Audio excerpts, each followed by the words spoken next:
नमस्कार मेरे प्यारे दोस्तों। मैं हूं आपका मिस्टर चन्ना और आप सुन रहे हैं रियल लाइफ हॉरर स्टोरी, जहां हम आपके लिए लेकर आते हैं सच्ची और डरावनी कहानी। आपने बहुत सारी कहानी सुनी होंगी, लेकिन आज की जो कहानी है वो कहानी आपकी रूह तक को कँपा देगी। तो चलिए आज की कहानी शुरू करते हैं, लेकिन उससे पहले आप लोगों से एक शिकायत है।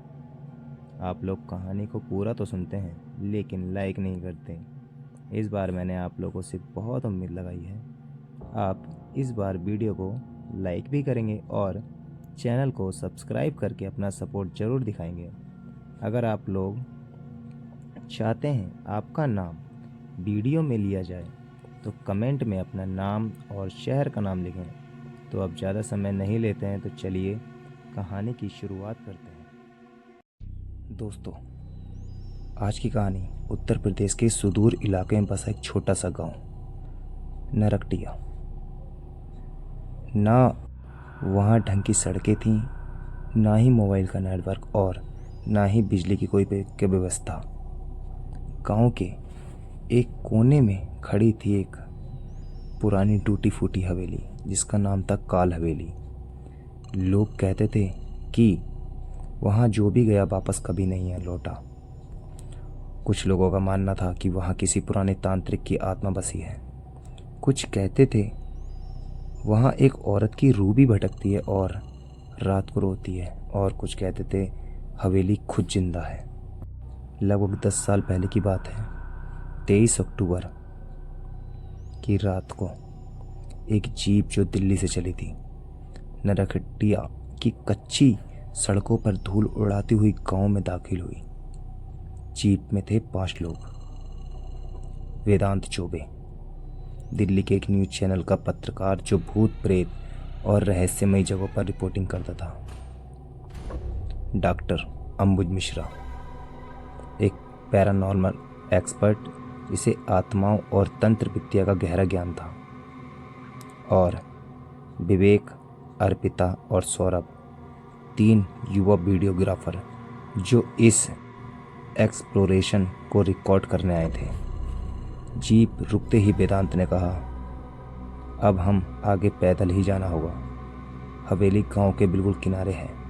सब अपने कैमरे, टॉर्च और बैग संभालें और आगे बढ़ चले। रास्ता सुनसान था। चारों ओर बबूल के पेड़ और झाड़ियाँ थीं। हर ओर सन्नाटा पसरा था। बस दूर कहीं कहीं कुत्तों के भौंकने की आवाज़ आ रही थी।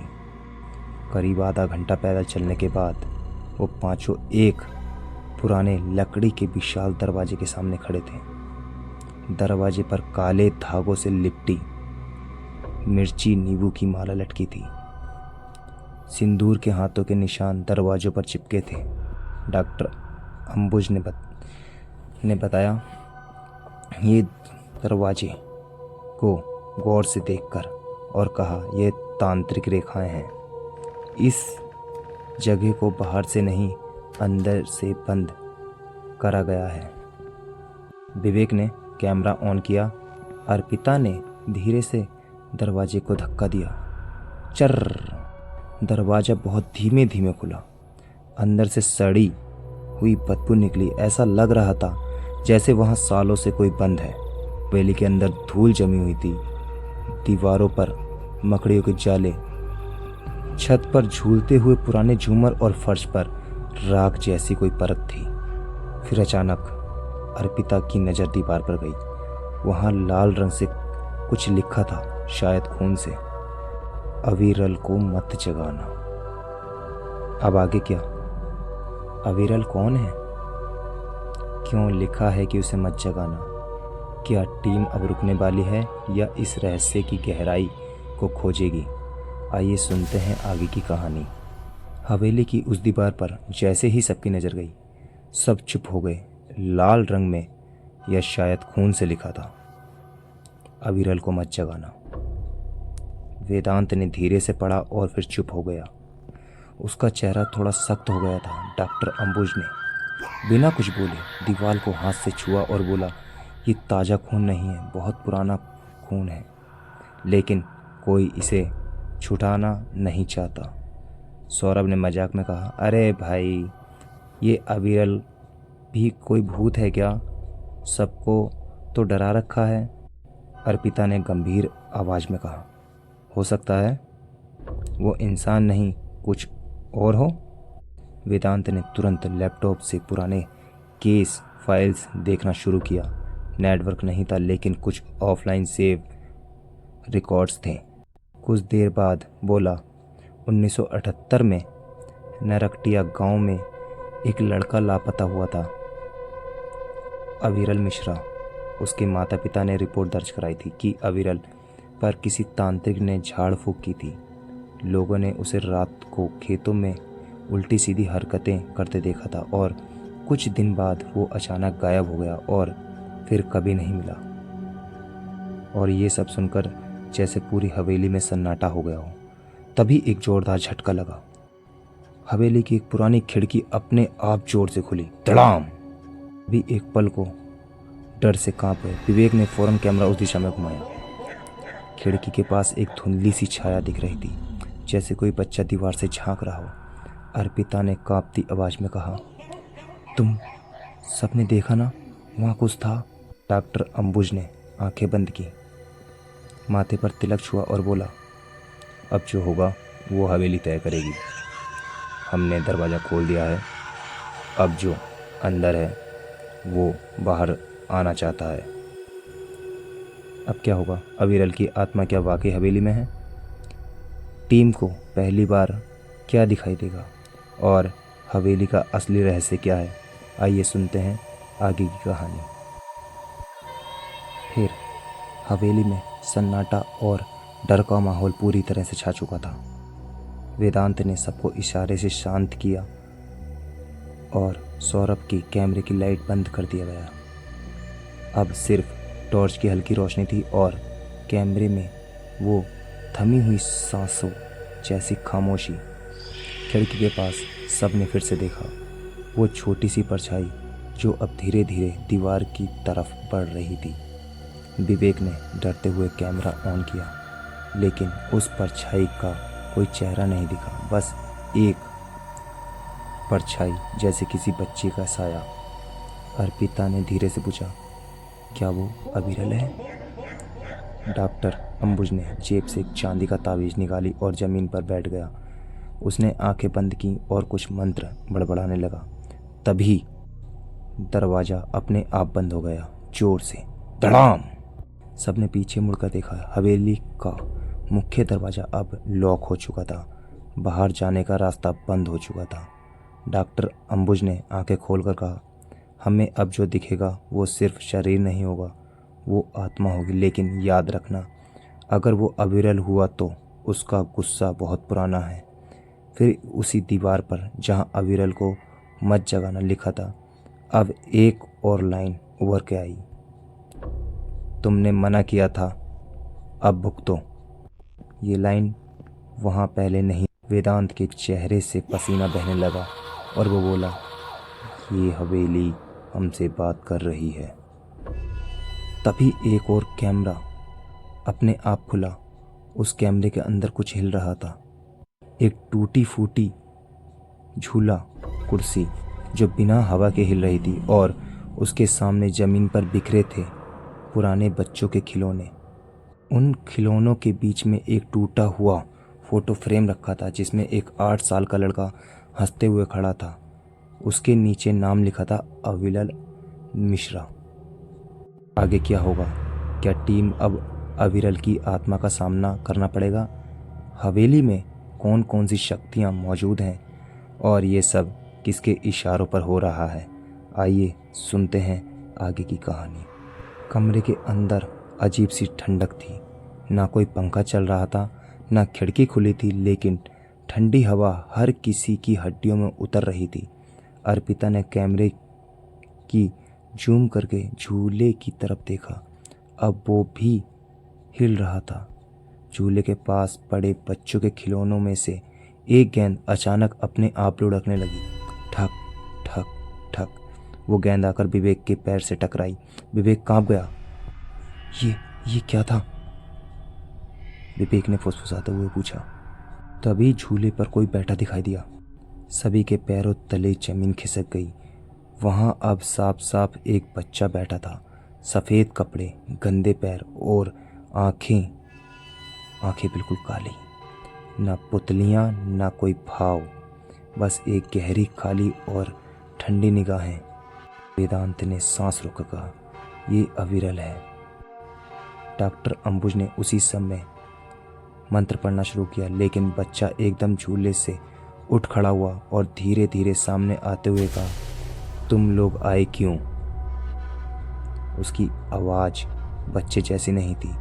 वो जैसे किसी बूढ़े आदमी की टूटी फूटी गूंजती हुई आवाज़ थी। अर्पिता, जो अब हिम्मत बनाई थी, एकदम से पीछे हट गई। उसने घबरा कर कहा, सर वो हाँ हमारे पास आ रहा है। अविरल अब कमरे के बीच में खड़ा था। उसके चेहरे पर धीरे धीरे एक अजीब सी मुस्कान उभरने लगी।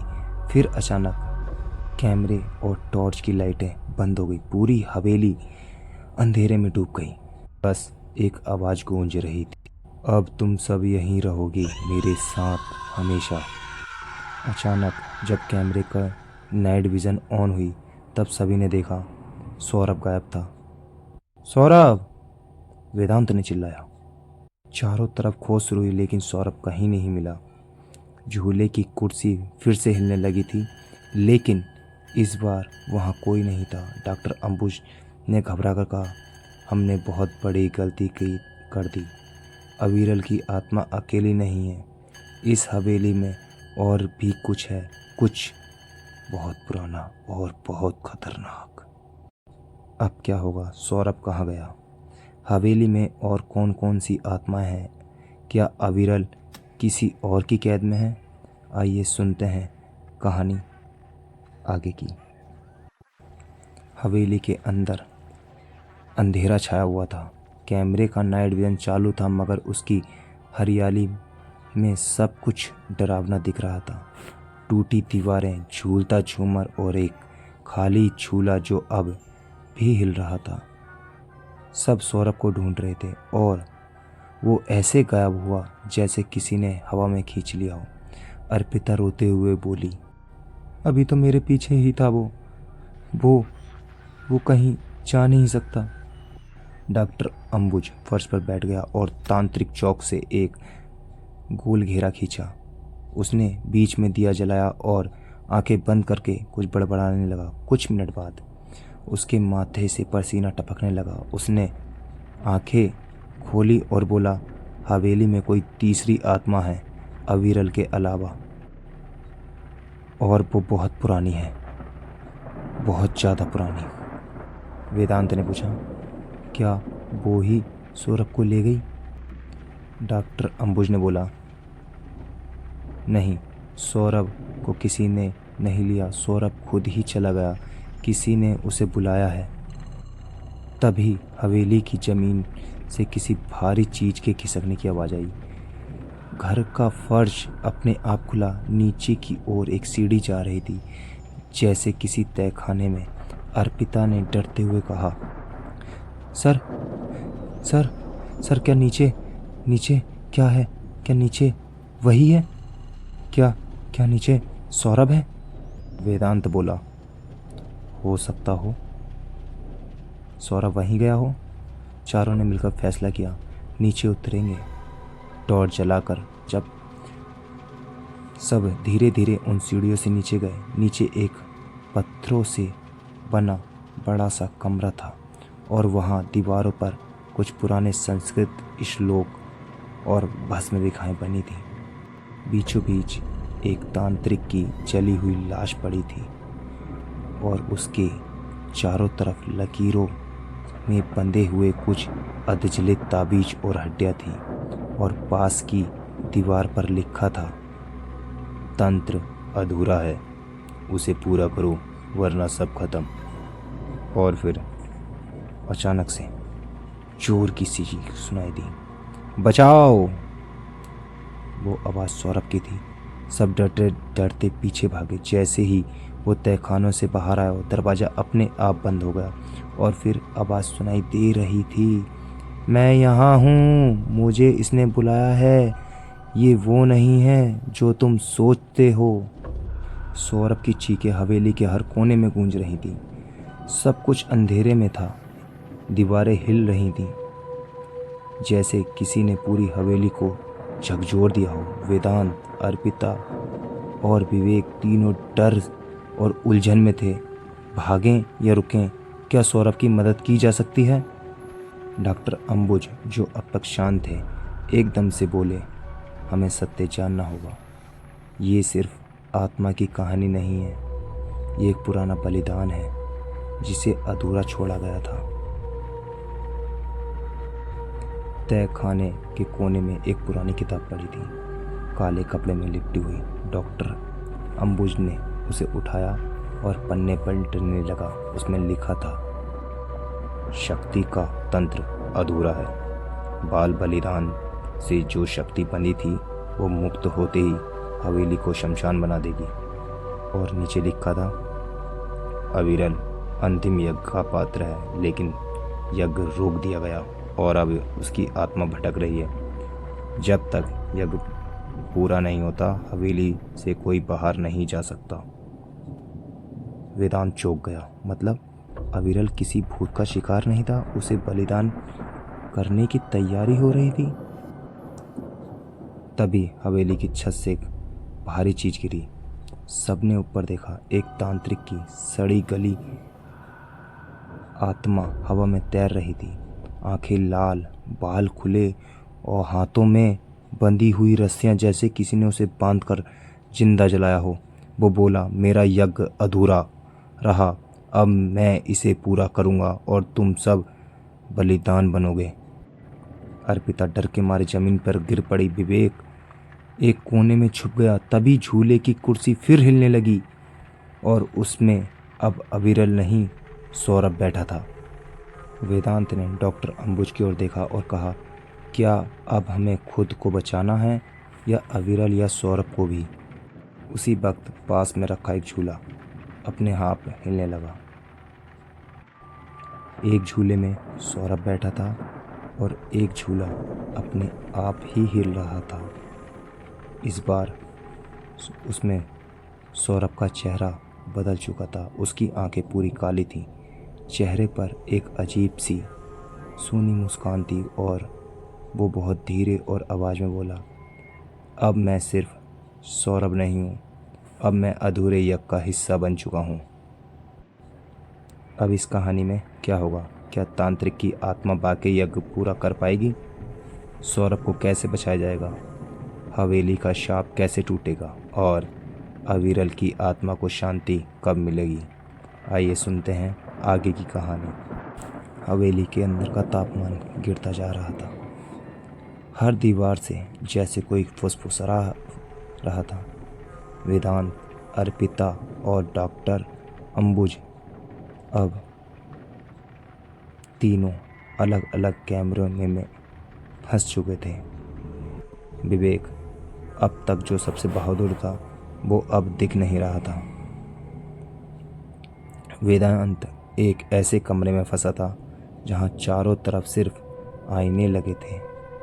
हर आईने में उसे एक अलग ही चेहरा दिखाई दे रहा था। कहीं डर, कहीं चीखें, कहीं खून, और फिर एक आईना टूटा। कांच के टुकड़ों के बीच एक छोटी सी आत्मा बाहर निकली। अविरल। वो धीरे से बोला, मुझे बचा लो। मेरा शरीर इस हवेली के पीछे एक कुएं में फेंका गया था। जब तक मेरी हड्डियां वहां रहेंगी, मैं मुक्त नहीं हो सकता। अर्पिता जिस कमरे में थी, वहां की दीवार पर एक छुपा हुआ द्वार था। जब उसने उसे खोला तो सामने एक पुराना तांत्रिक मंदिर था। वहां का दिया अपने आप जल गए। एक पुरानी मूर्ति के नीचे खून से लिखा था, बलिदान अधूरा है, अगला शिकार तुम हो। पीछे से सौरभ की आवाज़ आई, लेकिन अब वह आवाज़ उसकी नहीं थी। अर्पिता चलो, मुझे तुम्हारी ज़रूरत है। अर्पिता भागकर मंदिर के बीचों बीच आ गई और वहीं उसे एक हड्डियों से बनी माला मिली। डॉक्टर अंबुज ने उसे पहले ही बताया था, अगर वह माला अविरल की हड्डियों पर डाली जाए तो उसकी आत्मा मुक्त हो सकती है। डॉक्टर अंबुज, अर्पिता और वेदांत हवेली के पीछे पुराने कुएं तक पहुँचे।